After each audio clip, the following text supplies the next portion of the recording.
Welcome back to another Splash Effect gaming episode.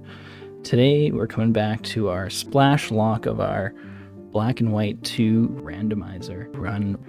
And today we've had to really rebuild that team after almost having a wipe, living on 5 health on Ivy and coming back from it. Thankfully, one of our viewers actually revived Charizard with the stream points that we have. It's a nice little feature if you want to bring back your favorite Pokemon. I have the points set up pretty high, so you really have to commit to it, and it doesn't happen very often, but I think it's a nice little thing to bring back your favorite Pokemon and maybe help me out of a really tight jam. And here we have our first legendary encounter of the game, which is an Uzi. Uzi? I don't know how you pronounce the name. But it's a psychic type, legendary Pokemon, very cute, pretty tanky, oddly enough, and a really low catch rate, which ends up being a pretty lucky catch on our part. Didn't want to use the Master Ball because there's 3 encounters that we can get on this route, or not on this route specifically, but on this kind of stretch of route back to back. So, you know, it's good to hold on to those Master Balls just in case we come across something really, really spicy.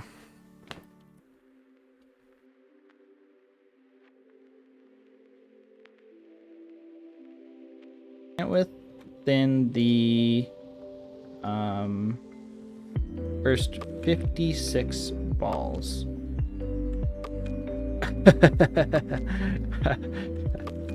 Okay. We're just gonna keep throwing balls. We can throw balls at it for literally ever. I don't think we have any. Oh.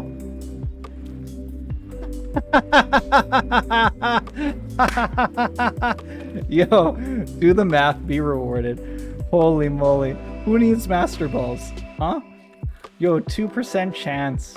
Let's go.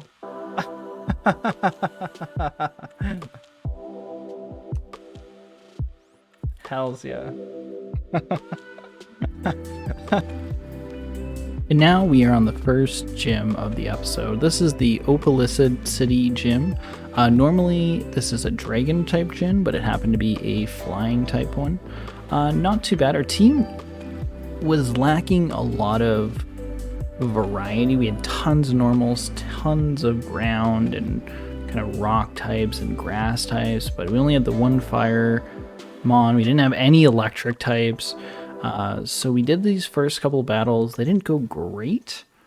They went fine, but I wanted to be a little bit more prepared for Drayden. So I ended up grabbing Nosy here, evolving him into a Probobass or whatever it's called, and getting him ready for this because he gets a couple electric moves, he gets some rock moves, and this was a great triple battle because Ivy just pretty much wipes the entire team by herself, which was a lot of fun, and I specifically put her in the middle for this fight, so it was really satisfying.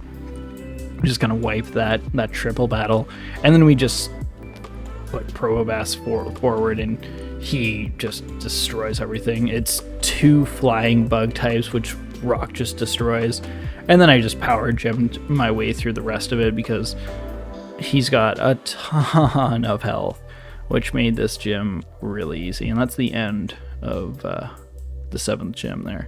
Pretty easy. Team Plasma shows up to no good, freezing the entire city with their legendary dragon Pokemon they have trapped in their ship. Oops. Spoiler alerts. And we've got to go around, do a couple of battles. Nothing too serious until this last one. Not this one, but the one coming up, which we end up losing quite a few Mons just because we didn't quite, we had someone who was a little bit weak who was pretty much the only person who could deal with them. And yeah, I made some mistakes. These fighting fire types were just kind of, the fighting types alone kind of just wrecked my entire team. And of course, 2% gets one shot. Which was not the best. Ivy barely skates by. We lose Radon, we lose Ivy, We lose... Charizard survives here, actually. So, again, big part of our team died. But unfortunately, steel water type? Right after this... Weird. Oh, it's a water. Yeah, we also lose Charizard as well, unfortunately. Ah! Holy fwamp. Ooh, Pseudo-Wood. Another rock type. That's fine. No big deal. Use Iron Head because it's not going to do a lot of damage.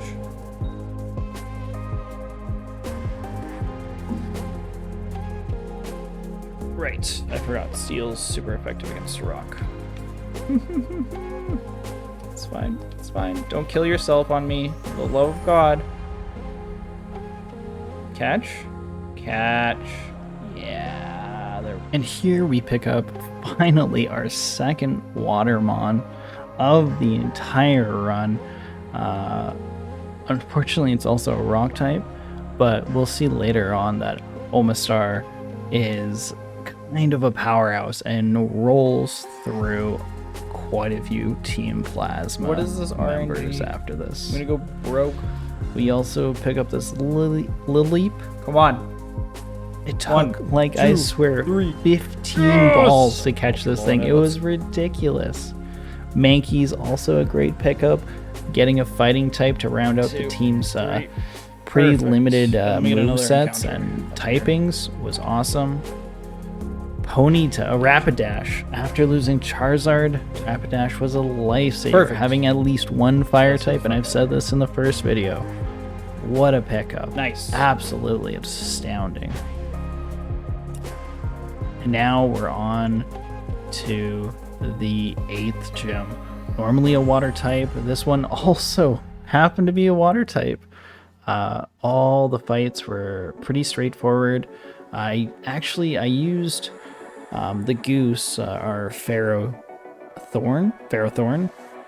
for most of it, but then I couldn't overlevel him. He caps out at 51, and I want him to be 52 for this fight, so I actually started using our Serpent, our snake, our grass snake person, and first this Sharpedo, no problem. And then the Swanna one hits us, losing another Mon. This is just a slaughter at this point, how many Mons we've lost. But the gym itself goes pretty well. Goose takes care of the rest of it, not having to worry about over leveling. We just sweep through them with the Ferrothorn. Just such a great Mon. I've mentioned this before. I love it. It's a great Mon.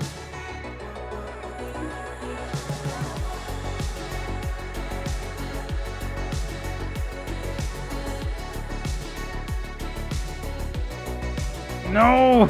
Kirlia, that's really good, actually. I'll take that. How do we not kill it, though? That's question number 1 is, how do we not kill Pokemon we're trying to catch? Don't kill it. Don't kill it. Now, unfortunately, we did lose a pretty good pickup there. Just because, that Ferrothorn, too powerful. And now we're on to taking care of some Team Plasma once again.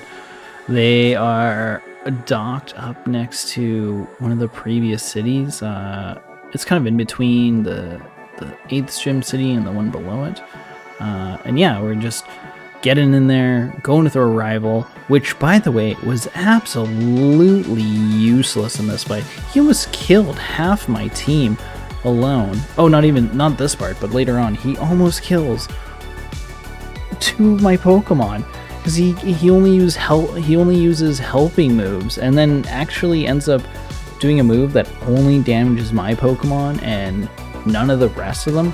It was ridiculous. When you get to do like a little puzzle here, which is decent, we take some teleporting pads around, getting a little bit more money. XP is not a big deal, and this is where we get to see our Tentabro just wipe this area up. I think we're going to switch to him in the next fight or something, but Holy moly, he was one-shotting absolutely everything. Oh, and in the meantime, we actually picked up a Melanie earlier on. I guess I forgot to add that in, but Melanie is a legendary normal type psychic Pokemon. And here we get Tentabro just starts going on a rampage. Every fight that he gets into, boom, one shot, boom, one shot, boom, kind of a one shot. Yeah, and all the fights are pretty easy up until the double battle where our rival is just not helpful at all, unfortunately.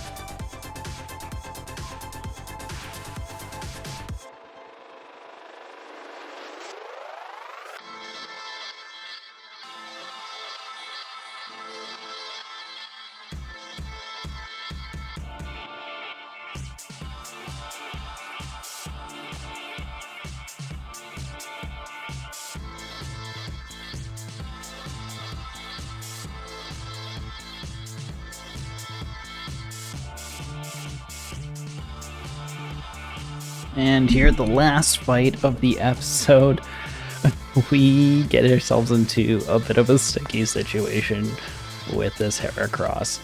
And I think this just kind of goes to show how limited we are on our typings. We have nothing to deal with fighting types. The point where we almost get one shot on every single Mon. Yes, Disappoint, which is...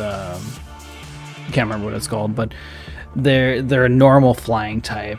Tentabro is rock water. The Goose is steel and grass. Y here, this Lileep is grass and rock. Everything has at least a weakness, no resistances to fighting. So we sacrifice the Lileep, put in Melanie to tank one shot, and actually outspeed. We get that clean switch into Melanie, and are able to take care of this one trainer that I just happened to miss earlier on. And thank you so much for watching. I hope you guys enjoyed the video. If you did, like and subscribe, and I'll see you guys tomorrow for another video. Take care and goodbye.